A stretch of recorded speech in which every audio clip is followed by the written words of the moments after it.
Imagine sending your daughter to grow up on Mars. The journey takes years, the planet has lower gravity, and no one has studied what that environment does to a developing child's body or mind. You would demand answers before you let her go. Yet, as Jonathan Haidt argues in The Anxious Generation, how the great rewiring of childhood is causing an epidemic of mental illness, we have done something almost as reckless here on Earth. Between 2010 and 2015, we handed an entire generation of children a powerful new device, the smartphone with its bottomless feeds and front-facing camera, and we let it rewire their childhood without asking what it would do to them. This is a summary of that book, and of the argument that has made it one of the most discussed accounts of why young people today are suffering as they are. Haidt is a social psychologist who has spent decades studying moral life and human flourishing. His central claim in this book is simple to state and difficult to escape. Two trends collided to produce a mental health catastrophe. First, beginning in the 1980s and accelerating through the 1990s, well-meaning adults began overprotecting children in the real world, pulling them out of unsupervised play, treating every risk as a threat, and delaying the independence that childhood is supposed to deliver. Second, beginning around 2010, those same adults underprotected children in the virtual world, handing them devices that connected them around the clock to a marketplace built to capture their attention. The result was the great rewiring of childhood, the replacement of a play-based childhood with a phone-based one. What follows is the case Haidt builds, chapter by chapter, along with what it all finally means. Chapter 1. The Surge of Suffering. Haidt opens not with theory, but with a wall of evidence. Something happened to teenagers around 2012, and the data show it from many directions at once. Rates of major depression among American adolescents began climbing sharply in the early 2000s, especially among girls. Anxiety rose alongside it. Most disturbing of all, rates of self-harm and suicide climbed, and the rise hit the youngest teen girls, those entering puberty, harder than any other group. These are not soft, self-reported feelings that might reflect changing willingness to talk about distress. Emergency room visits for self-harm and completed suicides are hard numbers, and they moved in the same direction at the same time.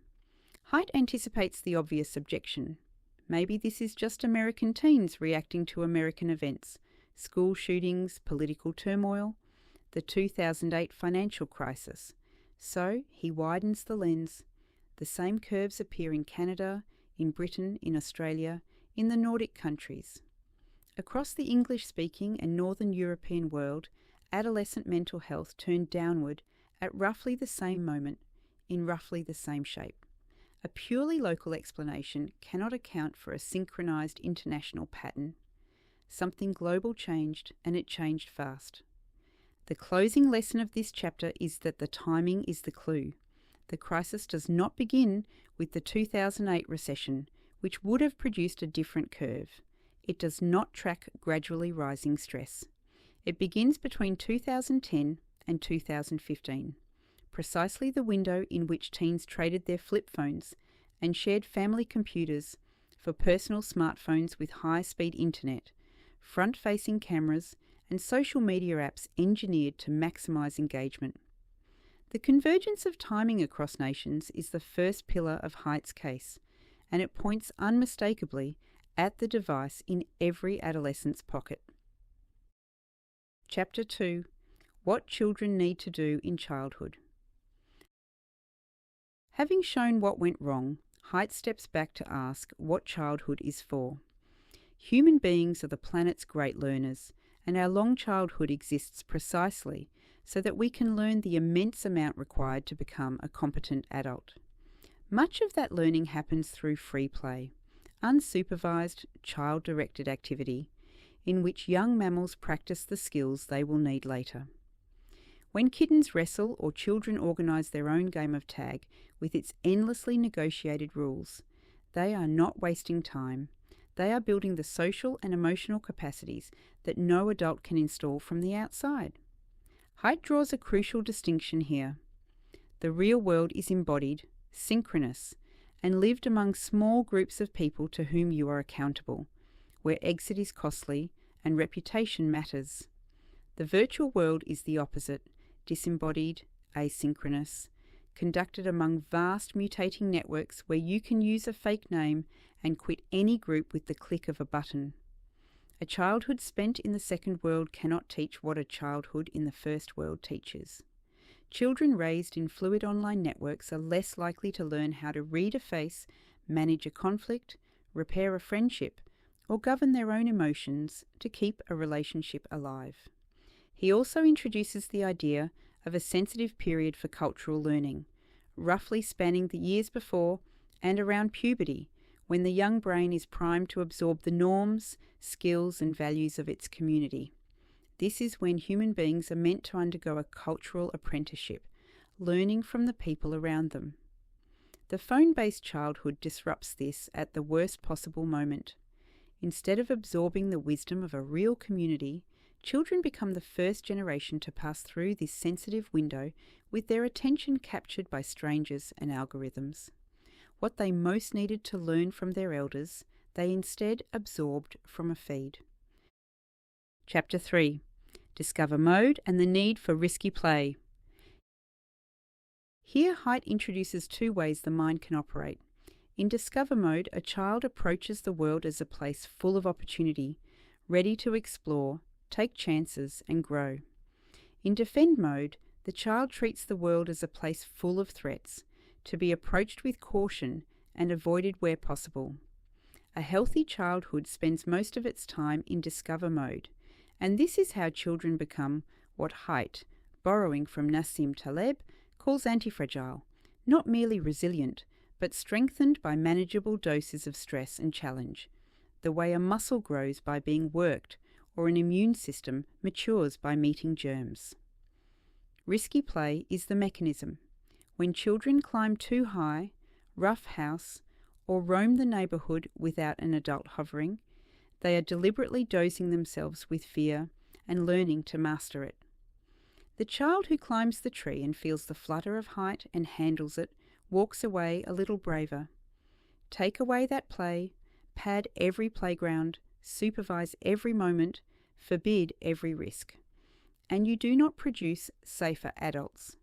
You produce anxious ones who never built the internal machinery for handling uncertainty. And this is exactly what happened.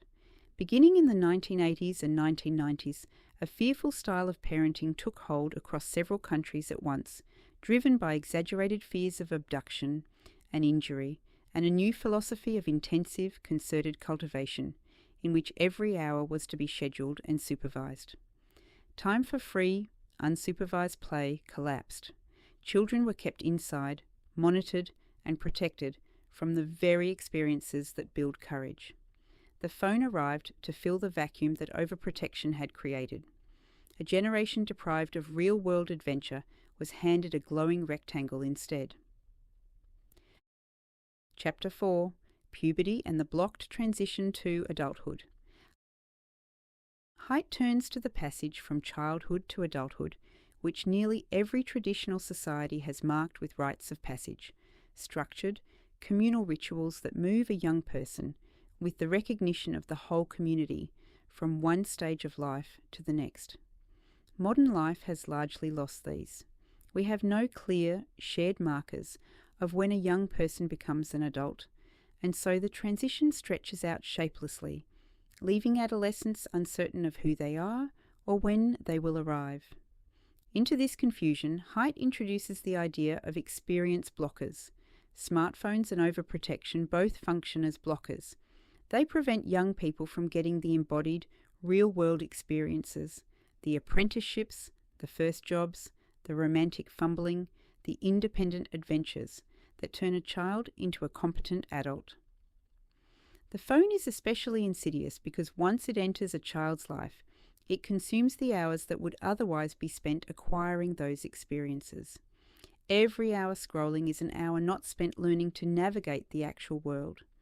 To address this, Haidt proposes restoring a sense of graduated, age-linked milestones, giving children more real-world independence and responsibility as they grow, rather than keeping them caged in the real world while turning them loose in the virtual one. The deeper point is that adolescence is a second sensitive period, a time of enormous plasticity when the brain is primed to be shaped by experience. We have filled that precious window with the wrong experiences, and the cost is a generation that reached adulthood without ever having practiced being adults. Chapter 5. The 4 Foundational Harms. Now Haidt names the specific damage the phone-based childhood inflicts. He identifies 4 foundational harms. The first is social deprivation. As phones absorbed adolescent life, time spent with friends in person collapsed. A child can be physically present at the dinner table while their attention is entirely elsewhere. The second is sleep deprivation. Phones in the bedroom steal sleep directly, and the loss of sleep alone is enough to damage mood, learning, and health. The third is attention fragmentation. The constant pull of notifications shatters concentration into fragments, training the young mind never to settle. The fourth is addiction. On addiction, Haidt reaches back to a foundational experiment. In 1911, Edward Thorndike put hungry cats in puzzle boxes and watched them learn, not through sudden insight, but through the slow wearing smooth of a behavioural path each time a random action was rewarded. Modern app designers have industrialised this. Through variable ratio reinforcement, the same unpredictable reward schedule that makes slot machines so compulsive. They capture behaviour with a power Haidt compares to implanting electrodes in the brain. He recounts his own 6-year-old daughter, gripped by an iPad game, begging him to take it away because she could not pull her own eyes from it. That is not a child making a free choice. That is a child caught in a machine built to defeat her will. These 4 harms are foundational because they damage the underlying conditions for healthy development: sleep, human connection, focus, and self-control, on which everything else depends. They affect boys and girls alike, though. As the next chapters show, the phone-based childhood does its damage along different paths for each. Chapter 6. Why social media harms girls more than boys.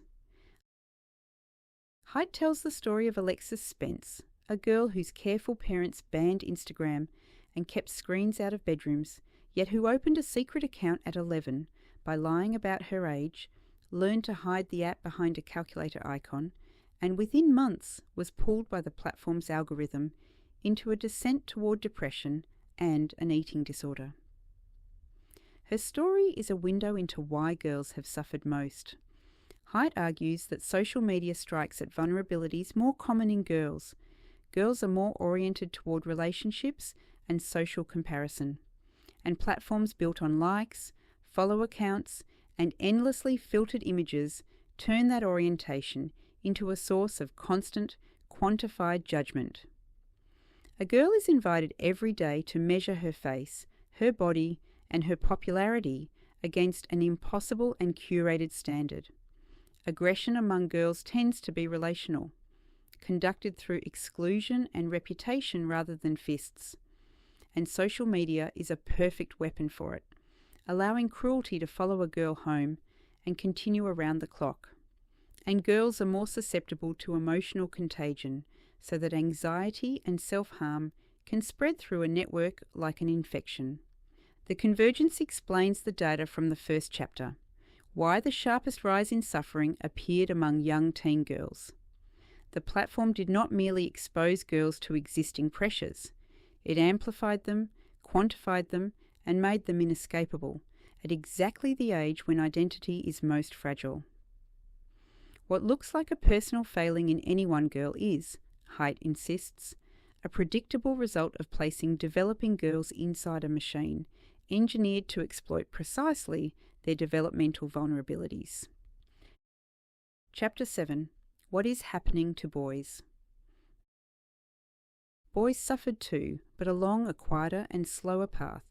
Haidt opens with the journalist Johann Hari's account of a once joyful godson who, by adolescence, had fragmented into a boy who alternated blankly between screens, unable to hold a conversation or a thought. The decline of boys is in some ways older and harder to see, because it shows up less as spikes in hospital visits and more as a gradual withdrawal from the real world. Boys, Haidt argues, have been retreating from reality for decades, and the phone accelerated a flight already underway. Where girls were pulled toward social media, boys were pulled toward video games and pornography. Immersive virtual worlds offering a frictionless substitute for the difficult goods of real life. Real achievement, real friendship, real intimacy. A boy can feel like a hero in a game and feel a counterfeit of intimacy through a screen, while never developing the competence that real heroism or real intimacy requires. Pornography in particular offers a distorted apprenticeship in sexuality, shaping expectations before a boy has any real experience to anchor them. The result is a generation of boys who are, in Haidt's framing, failing to launch, less likely to date, to take risks, to pursue the slow and frustrating work of building a life in the world. They have substituted the virtual for the real, and the virtual asks nothing of them, while giving back nothing that lasts. The deeper loss is one of agency and purpose, boys built for striving and mastery, marooned in worlds that simulate both while delivering neither. Chapter 8. Spiritual Elevation and Degradation.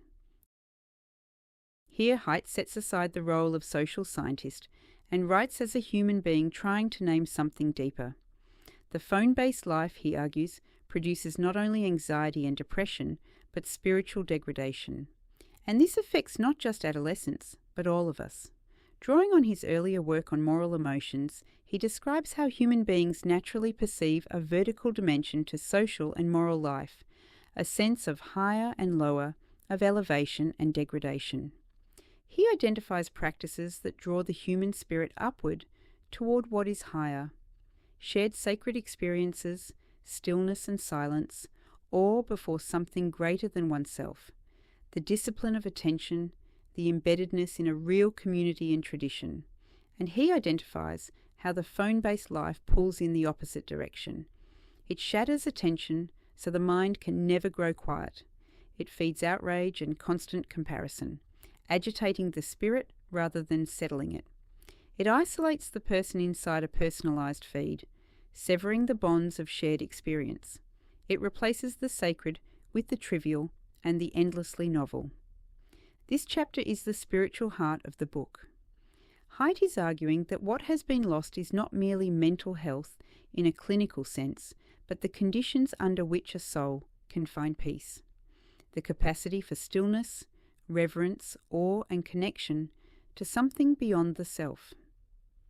The phone is an anti-spiritual technology, scattering the very faculties by which a person becomes whole. What the human person most needs in order to flourish, the device most efficiently destroys. Chapter 9. Preparing for Collective Action. Haidt turns from diagnosis to cure and begins by dismantling the most common objection, that it is too late, that the ship has sailed. He answers that dangerous products are recalled, that planes are called back to the gate when a flaw is found, and that we are not helpless. The reason it feels hopeless is that we are caught in a collective action problem. A collective action problem is a trap in which each person, acting alone, does what seems best for themselves.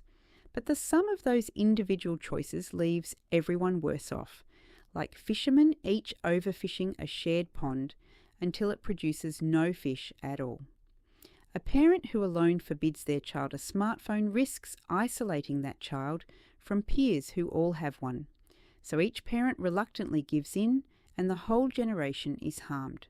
The trap is not solved by individual willpower.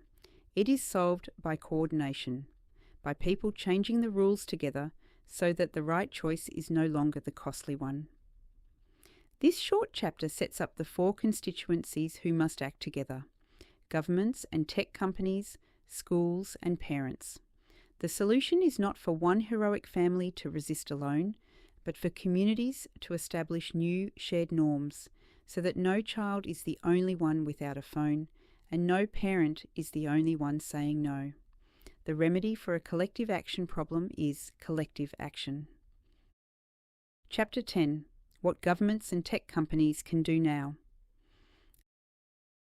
Haidt returns to Sean Parker, an early Facebook president, who admitted that the platforms were deliberately designed to exploit a vulnerability in human psychology, delivering little hits of dopamine to keep users, including children, hooked, while acknowledging that God only knows what it is doing to their brains.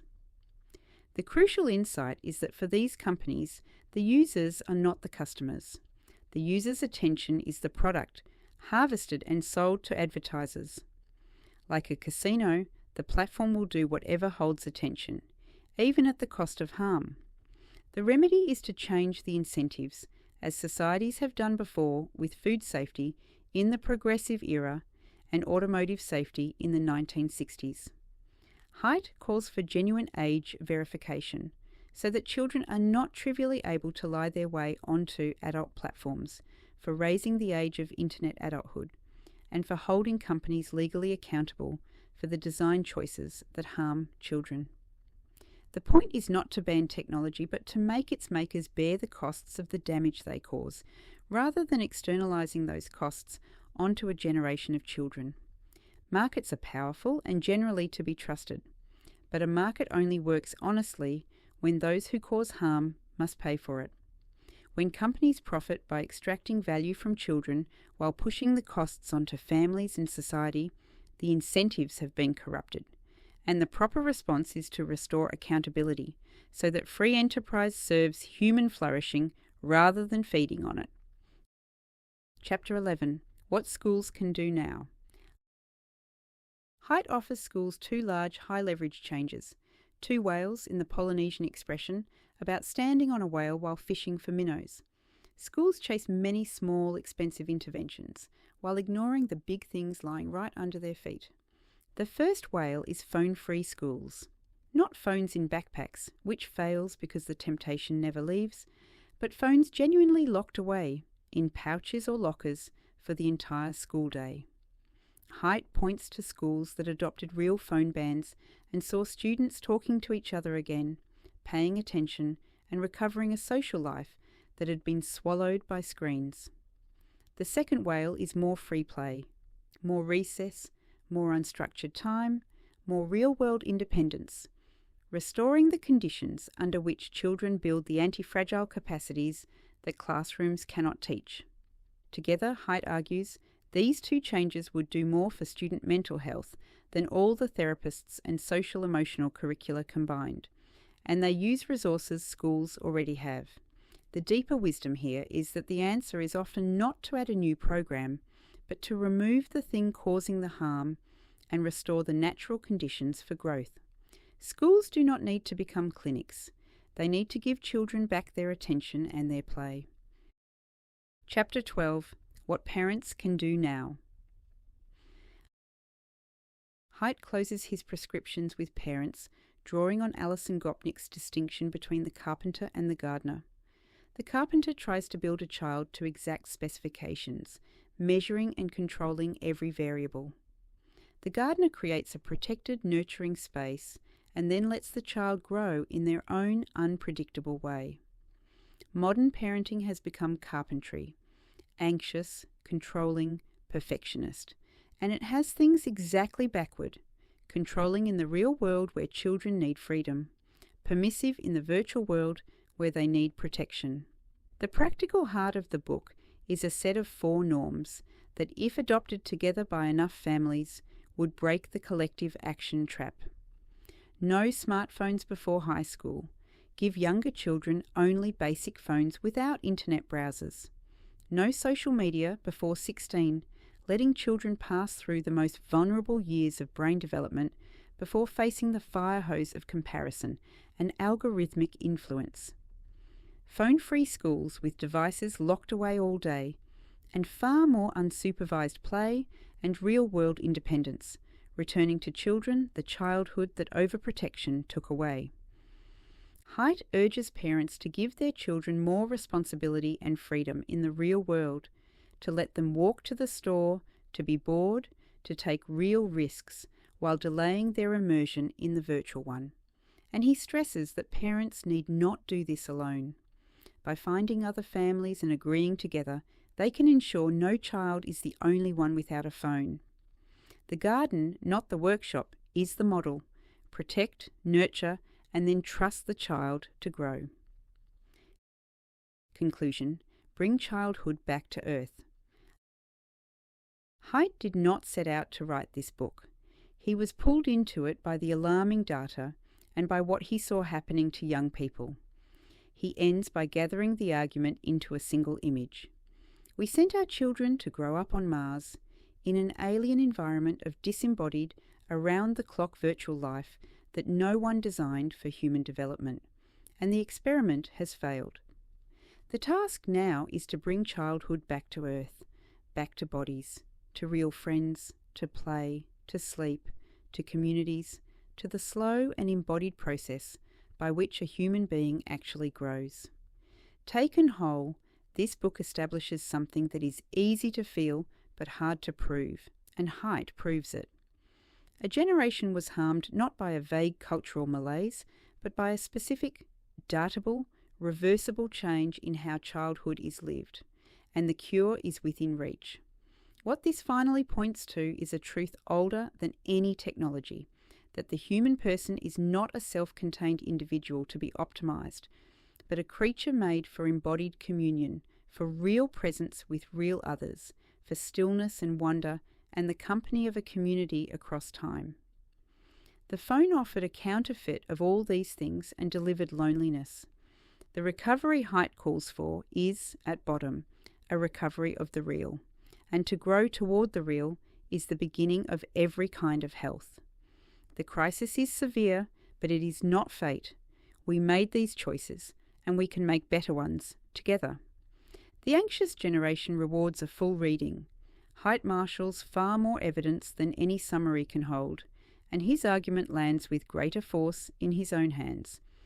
If anything here struck you, read the book, and then hand it to a parent, a teacher, or a friend, because this is precisely the kind of thing we can only fix together.